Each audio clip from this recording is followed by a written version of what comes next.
Hey, it's Catalystiic, or you can just call me Ina, and I want to go over the games that I played in March. The first game I want to go over is Vampires the Masquerade Coteries of New York. It was released on all major platforms, but I played it on the Nintendo Switch. I ordered a digital copy and I got it on sale for extremely cheap, which is one of the only reasons I got it. And I thought it was a good introduction to the Masquerade universe. I've played a little bit of the original Vampires the Masquerade and I really need to finish it.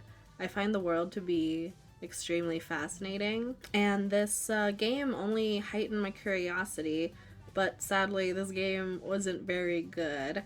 I thought it felt very incomplete, and I felt like the roots were just spread too thin and I didn't really get to know anyone very well. Also, the ending is really bad, in my personal opinion.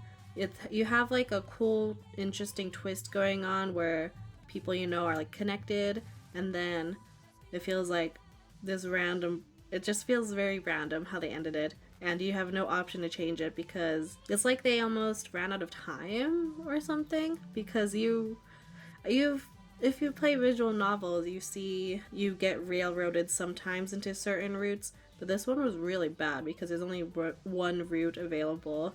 So it's like no matter what you do, you can't really change anything, which defeats the purpose of a visual novel, at least in my opinion. After that game, I played the Pokemon Violet DLC, the Hidden Treasure of Area Zero, and I have a full review of that posted last week, which I'll put in the card above. Overall, it was a very average DLC. I don't know if I will ever buy a Pokemon DLC again. I'm not saying I won't just for the sake of this channel, you know, but it was purely average. I didn't hate it, I didn't love it.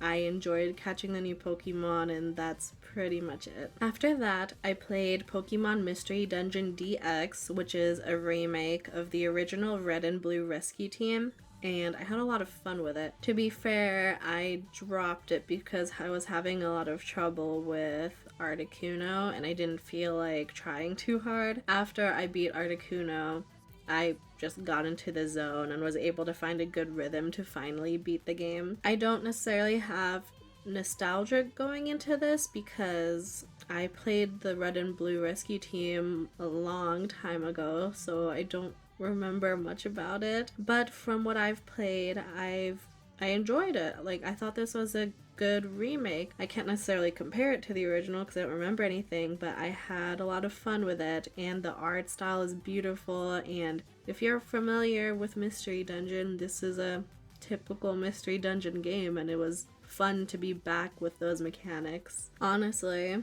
I'm still waiting for them to remake Pokemon Ranger. Will it ever happen? Probably not, but a girl can dream. The last game I literally beat on March 31st, and that was Final Fantasy VII Rebirth. And I want to make a full video on this game because I absolutely adored it.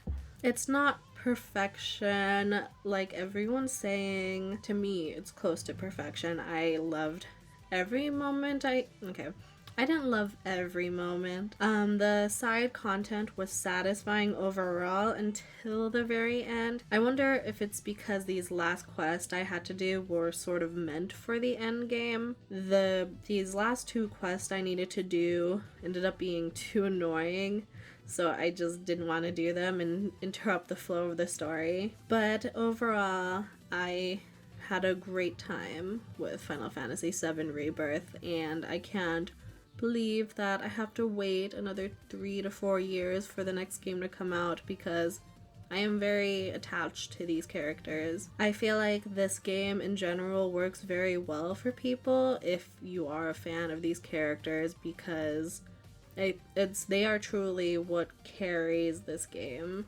But yeah, I am going to for sure make a full video on it because I just want to ramble about it and my thoughts and my theories, I guess, because I have a lot of them. I feel like I'm getting a completely different interpretation of the end than other people are, but I don't know. Maybe I'm not. Maybe it's just the people I'm following. Lastly, for games that I'm playing in the future, well, not in the future, I'm playing in April. I already started Persona 3 Reload, and I am loving it. I don't have nostalgia for this game either because I played Persona 3 FES and Portable maybe 3 years ago, but I dropped it because I spoiled myself on the ending. So when they tell you not to look up anything about Persona 3, don't do it, because I spoiled myself looking at the wiki and I got so sad, so I dropped the games. And yeah, you know, I thought maybe if I just went far long enough, maybe I just forget that I spoiled myself, but I didn't. So I am just enjoying this very remastered look of the whole thing. Though now I do want to play Portable again because I miss Hamuko. Hamuko is femc and I miss her. I real wish she could be in HD and we could have a beautiful pink UI, but you know, Atlas will make remakes and expansions of everything, but not an HD version of femc. But whatever, I'm only a little bit mad. Anyway, I hope you enjoyed this little recap, and I look forward to talking to you guys again.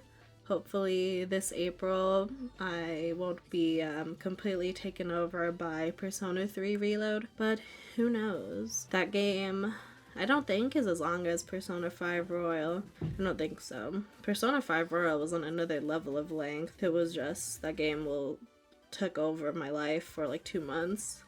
I don't need that again. Anyway, if you watch towards the end, let me know what you played in March and what you have planned for April. Can't believe time is really flying by this fast, to be honest. But I'll see you in the next one. Bye.